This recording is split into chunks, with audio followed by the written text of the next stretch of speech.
Contoh nih, waqimus sholata wa atu wa atu zakata warka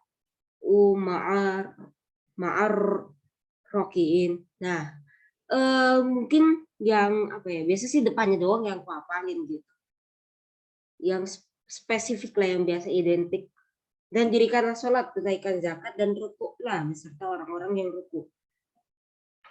Terus ini juga hadis Rasulullah yang hadis riwayat Bukhari nomor 645 dan Muslim nomor 650. Sholat jamaah lebih baik 27 derajat dibanding sholat sendirian. Prinsip dasar sholat. Mungkin aku juga bahas ini apa soal dari tahun lalu. Syarat wajib sholat. Yang pertama muslim, berakal dan balik. Syarat sah sholat memasuki waktu sholat, suci dari hadas dan najis, menghadap ke kiblat bagi yang mampu. Nah, kenapa ini bisa dibilang menghadap ke kiblat bagi yang mampu?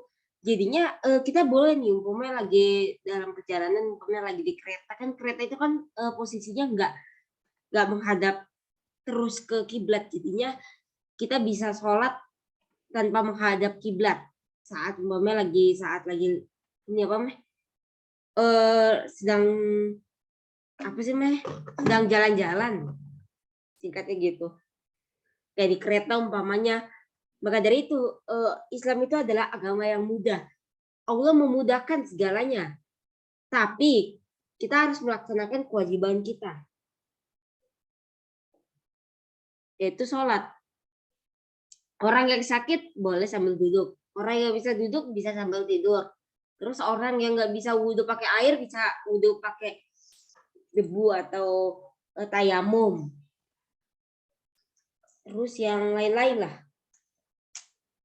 Orang yang nggak bisa tidur, umpamanya nggak bisa gerak, boleh pakai mata dan lain-lain. Terus rukun sholat. Yang pertama ada niat, yang kedua takbiratul ihram, yang ketiga berdiri pada sholat fardu, yang keempat membaca al-fatihah pada setiap rakaat, yang kelima dengan ruku dengan tumak-minah, yang keenam itidal dengan tumak-minah, yang ketujuh sujud dengan tumak-minah, yang kedelapan duduk di antara dua sujud, yang kesembilan duduk tasyahud akhir dan membaca tasyahud di dalamnya, yang ke-10 salam. Nah, hukum sholat berjamaah. Hukum sholat berjamaah menurut sebagian besar ulama atau jumhur ulama adalah sunnah muakkad, sangat dianjurkan. Ini sholat berjamaah. Rasulullah mengungkapkan orang yang sholat sendirian seperti seekor domba yang memisahkan diri dari kawanannya, sehingga mudah dimangsa serigala.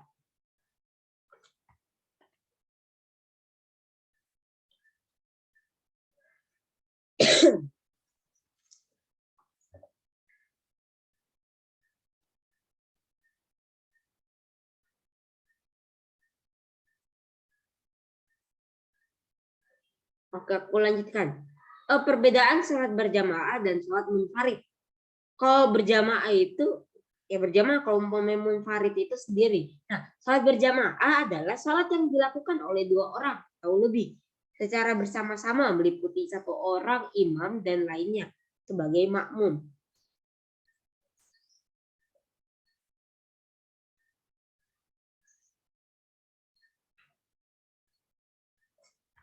Kalau sholat munfarid adalah sholat yang dilakukan secara sendirian.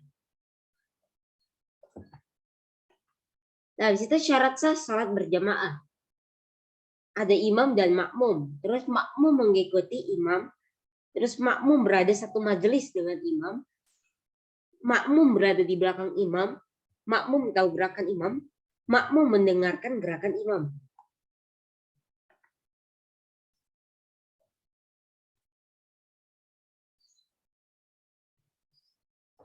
Habis itu syarat sah imam. Yang pertama ada Islam, yang kedua balik, yang ketiga berakal sehat, yang keempat berakhlak mulia, yang kelima fasih membaca Al-Quran, yang keenam alim berilmu, yang ketujuh lebih tua, dan yang kedelapan sahibul bait, tuan rumah. Terus syarat sah makmum. Yang pertama berniat menjadi makmum, mengetahui segala yang dilakukan imam, Tidak ada dinding yang menghalangi antara imam dan makmum.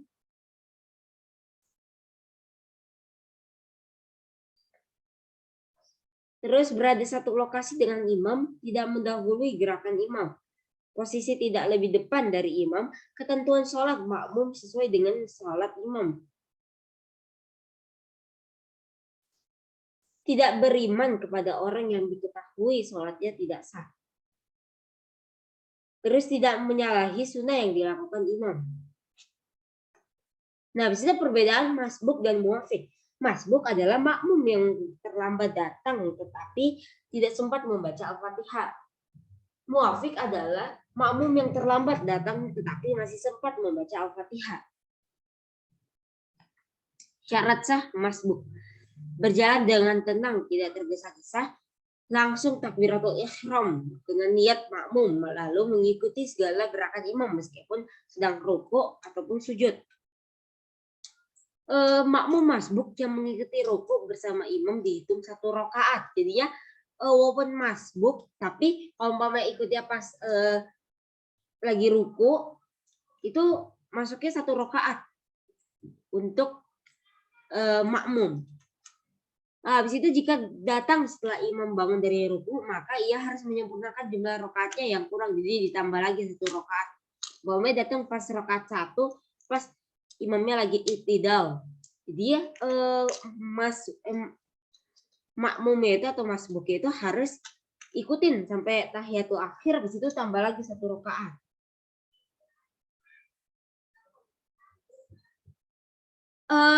Kalau umpamanya ini dia ikutnya pas ruku, nah itu dia langsung ruku, habis itu lanjutkan, maksud itu ikuti imamnya, itu udah dihitungnya 1 rakaat itu, jadi nggak perlu nambah lagi. Nah, jika hanya mengikuti tasyahud akhir, hendaknya langsung duduk bersama imam. Yang demikian tidak dihitung 1 rakaat, namun tetap mendapatkan pahala sholat berjamaah. Seorang yang telah masbuk sebaiknya tidak menjadi imam dalam sholat yang sama. Jadi ya apa ya? Bikin ini sendirilah. Terus mengatur saf. Saf atau barisan dalam sholat harus diperhatikan oleh imam. Rapihan saf termasuk kesempurnaan sholat. Sebelum melakukan sholat, imam dianjurkan memberikan peringatan. Nah ini yang luruskan saf-saf kalian. Karena kelurusan saf termasuk kesempurnaan sholat. Ini Sahih Al-Bukhari nomor 723 dan Muslim nomor 433. Nah, sunnah dalam pengaturan saf. Meluruskan dan merapatkan, memenuhi saf paling depan terlebih dahulu. Jika berjamaah lebih dari 2 orang, makmum laki-laki berdiri di samping kanan, agak ke belakang sedikit. Namun bagi makmum perempuan, ia berdiri di belakang imam sebelah kanan. Ini kalau umpamanya sholatnya cuma berdua. Kecuali kalau umpamanya suami dan istri itu belakang-belakangan, gimana ya? Iya gitu sih. Nanti ada di soal ulangan kalau nggak salah ada. Hendaknya ada jamaah yang tergolong pandai dan berkemampuan menjadi imam, berdiri dekat dengan imam. Kalau umpamanya imamnya batal atau umpamanya imamnya batal. Nah, itu nanti makmum yang di belakangnya itu harus yang fasih dalam membaca Al-Qur'an supaya dan ngerti untuk menjadi imam supaya ada yang ngegantiin gitu. Nah, di situ urutan saf. Yang pertama ada jamaah laki-laki dewasa, terus ada anak laki-laki, anak perempuan, baru perempuan dewasa. Cara menegur imam. Di saat salah atau lupa, imam perlu ditegur makmum. Apabila salah dalam menentukan jumlah rakaat dan atau hal-hal lain. Makmum laki-laki menegur dengan membaca subhanallah, sedangkan makmum perempuan menepuk punggung tangan kiri. Jadi punggung tangan yang ditepuk dengan telapak tangan kanan gitu. Aku harap udah paham ya, jadi aku nggak perlu ngasih contoh. Kalau Mbak butuh contoh, bilang aja. Apabila salah satu lupa dalam membaca, apabila salah satu apabila salah atau lupa dalam membaca ayat Al-Quran, makmum menegur dengan memperbaiki bacaannya. Kalau umpamanya nggak bisa nih, apabila terdapat uzur, maaf, kalau umpamanya nggak bisa, nggak apa-apa, nggak usah dibenarkan, nggak usah dibetulkan.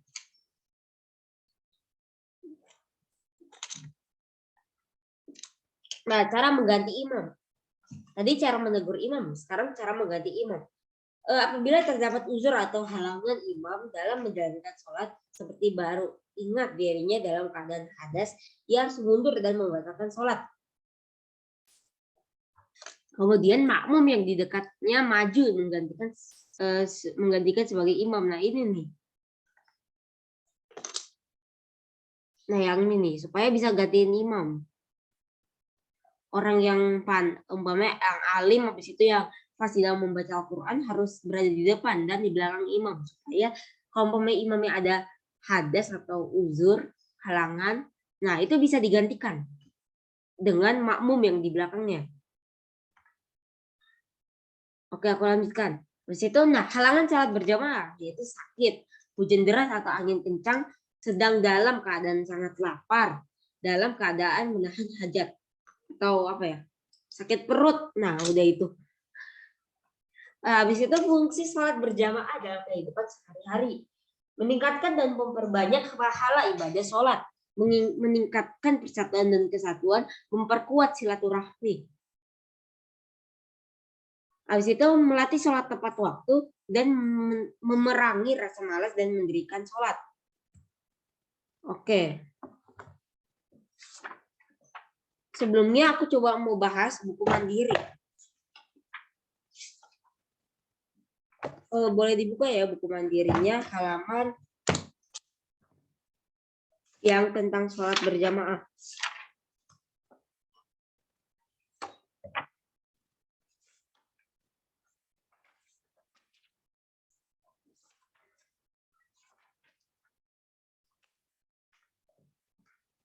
Nah, yang nomor 1, buka halaman 102.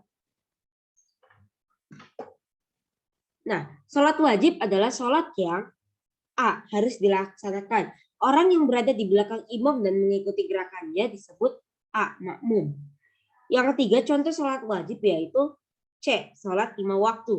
Orang yang sering melalaikan sholat merupakan bagian dari tanda D. Kefasikan. Kefasikan itu orang yang melanggar syariat Islam lah. Kayak nggak sholat dan lain-lain. Terus 5, sholat yang dikerjakan sendiri di masjid disebut munfarid. Umpamanya bersama-sama lebih dari 2 orang, nah itu berjamaah.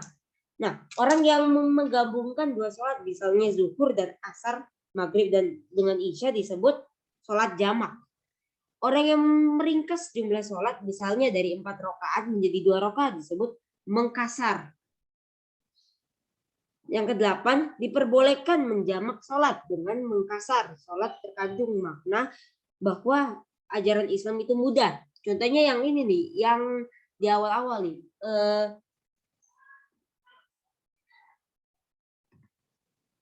Mana ya? Nah yang ini nih, syarat sah sholat, menghadap kiblat bagi mampu. Nah apa ya?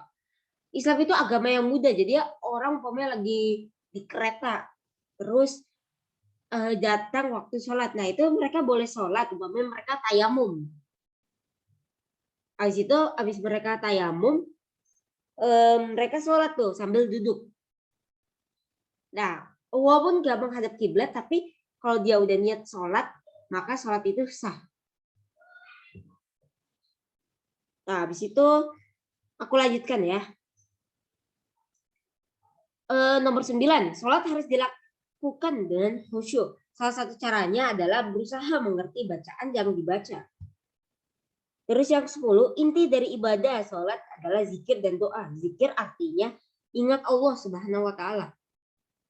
Kelak di alam akhir, ibadah yang paling awal dihitung oleh Allah Subhanahu wa Ta'ala adalah sholat. Hari perhitungan semua amal manusia disebut yaumul hisab.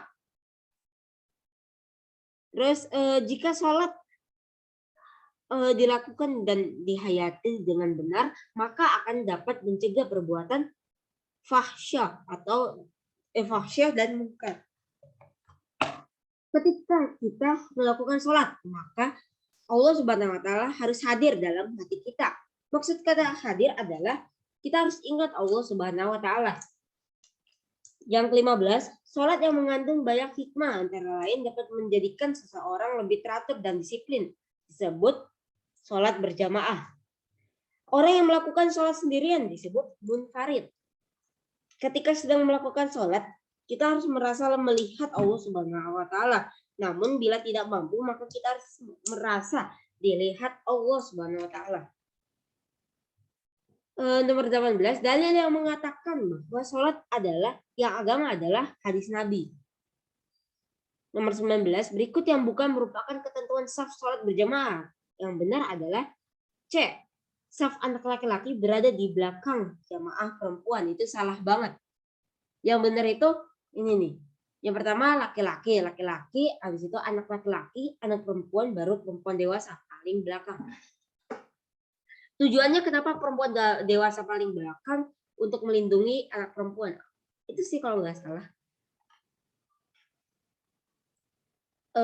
Habis itu aku lanjutkan.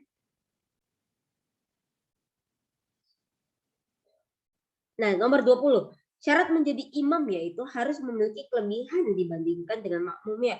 Berikut yang bukan kelebihannya adalah C. Lebih kaya dari makmumnya. Ada kata-kata bukan. Dia yang C, lebih kaya dari makmumnya. Nomor 21, seorang makmum yang mendahului gerakan imam maka sholatnya batal. Nomor 22, seorang imam dipilih untuk diikuti makmumnya. Oleh karena itu sebaiknya imam seorang yang memiliki pengetahuan agama yang kuat. Nomor 23, perintah untuk mengikuti imam dan tidak boleh mendahului gerakannya terdapat dalam hadis Rasulullah SAW yang diriwayatkan oleh Bukhari dan Muslim. Habis itu nomor 24. Dalil yang menjelaskan bahwa sholat berjamaah akan memperoleh pahala 27 kali lipat adalah hadis Nabi. Ketika sholat Isya berjamaah, imam membaca ayat-ayat Al-Quran secara jar. Jar artinya dengan keras. Terus kalau umpama sir itu dengan dengan pelan atau kecil lah suaranya. Nah, salah satu fungsi sholat adalah untuk berzikir, mengingat Allah Subhanahu wa taala. Karena dengan mengingat Allah Subhanahu wa taala, hati kita menjadi tenang. Nomor 27, ketika sholat berjamaah, tiba-tiba imam mengeluarkan angin atau kentut tanpa sengaja. Maka yang harus dilakukan oleh imam adalah D. Menghentikan sholatnya dan menggantikan oleh makmum di belakangnya. Yang jelas harus harus alim dan pandai umpamanya fasih dalam membaca Al-Quran. Terus untuk yang nomor 28, ketika hendak melakukan sholat, hendaknya niat dibaca secara sir, dengan pelan atau halus, lemah lembut. Nomor 29, di awal sholat dimulai dengan membaca takbiratul ihram. Bacaan yang dimaksud adalah Allahu Akbar. Habis itu dalam praktik sholat ada bacaan yang dibaca dengan sir dan bacaan yang dibaca dengan jar. Sir artinya dibaca dengan pelan-pelan.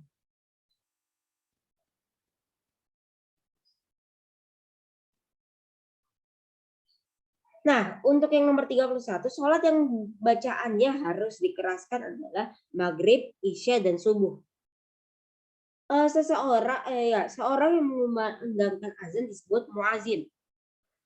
Ketika suara azan dikumandangkan, hendaknya kita mendengarkan dan menjawabnya.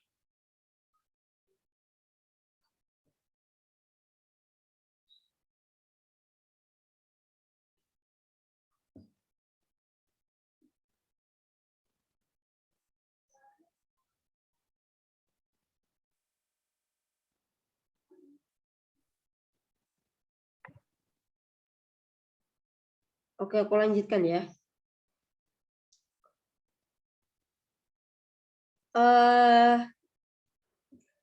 Nomor 31, sholat yang bacaannya harus dikeraskan adalah maghrib, isya, dan subuh. Seorang yang mengumandangkan azan disebut muazin.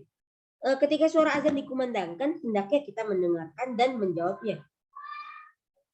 Berikut yang bukan merupakan keutamaan sholat berjamaah adalah mendapat sanjungan dari orang lain. Hukum sholat berjamaah adalah sunnah muakkad atau sangat dianjurkan. Menurut ketentuan, sholat berjamaah sedikitnya dilakukan oleh 2 orang. Bagi laki-laki, sholat berjamaah sebaiknya dilakukan di masjid. Dalam sholat berjamaah, jika seseorang imam melakukan kesalahan atau lupa, maka makmumnya harus mengingatkan dengan membaca tasbih bagi laki-laki. Sedangkan bagi yang perempuan menepuk punggung tangan sebelah kiri dengan tangan sebelah kanan. Tunggu. Habis itu berniat sholat mengikuti imam dalam sholat berjamaah termasuk syarat makmum. Nah ini nih. Oke, dalam sholat berjamaah seorang makmum dianggap tidak sah apabila dengan sengaja mendahului belakang imam. Dalam sholat berjamaah terdapat beberapa ketentuan. Salah satu ketentuan tersebut adalah diperlukan adanya imam dan makmum. Nomor 42.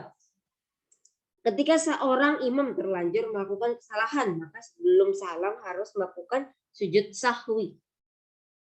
Untuk melakukan kekhusyuan sholat, maka ketika sholat hendaknya dilakukan secara berjamaah. Ketika sedang sholat, maka hati kita harus mengerti apa yang sedang kita baca.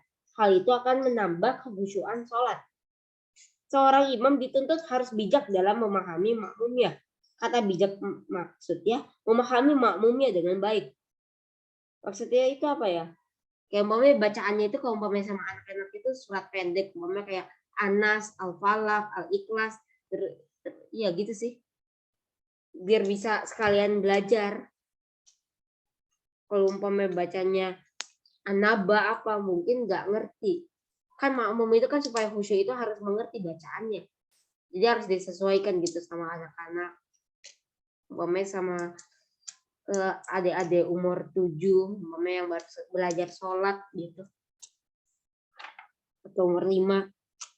Nah, apabila seseorang terlambat bangun tidur dan tidak dapat melakukan sholat subuh tepat waktu, maka ia harus menggantinya atau qadha. Sholat sunnah yang dikerjakan sebelum dan sesudah sholat fardu disebut sholat rawatib. Jika dalam sholat berjamaah hanya ada 2 orang, maka posisi makmum berada di sebelah kanan imam persis agak belakang. Urutan yang benar dalam sholat berjamaah adalah imam, di belakangnya deretan laki-laki dewasa, lalu anak-anak, baru perempuan. Yang terakhir nomor 50, setelah selesai melaksanakan sholat berjamaah, hendaknya tidak cepat-cepat pergi, tetapi sebaiknya melakukan wirid dengan membaca takbir, tasbih, tahmid masing-masing 33 kali. Oke, aku mau bahas soal ulangan. Tunggu ya. Saranku nanti kalian bisa ngerjain atau baca-baca lagi bukunya. Habis itu buku ini kayaknya aku nggak bikin 2 gelombang. Sumpah masih ngantuk aku. Pengen tidur lagi. Tunggu.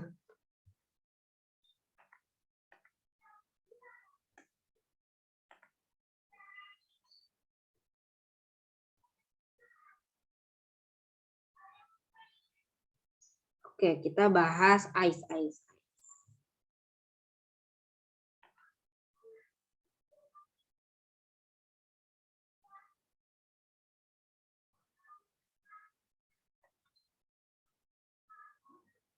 Maaf, salah. Nice. Oke. Ya elah, gak dibuka reviewnya. Oke, kalau gitu, kalau karena nggak dibuka reviewnya, tunggu, yang Asmaul Husna dibuka nggak? Oh, enggak. Karena kan kita nggak ada Asmaul Husna. Kita itu sholat berjamaah, sholat Jumat, iya. Iya itu. Ya itu, aku cuma mau ngecek aja. Haelah. Nah, ini adalah latihan ulangan harian sholat Jumat. Sholat berjamaah.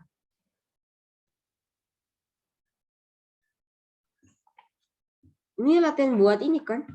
Buat ini.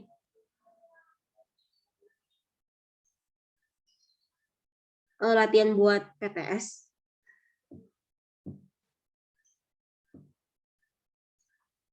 Tunggu, aku coba tanya ke Bu Ita.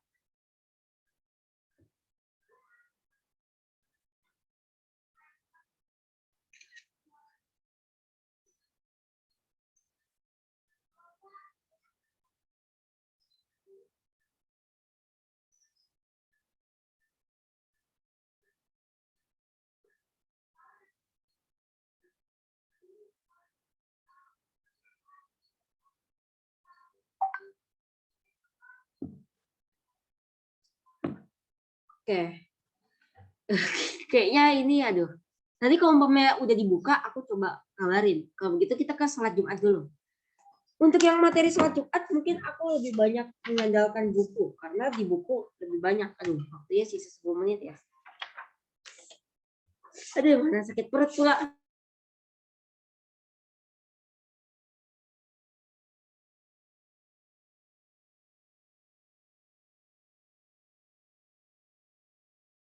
Kalau begitu kita ini dulu ya.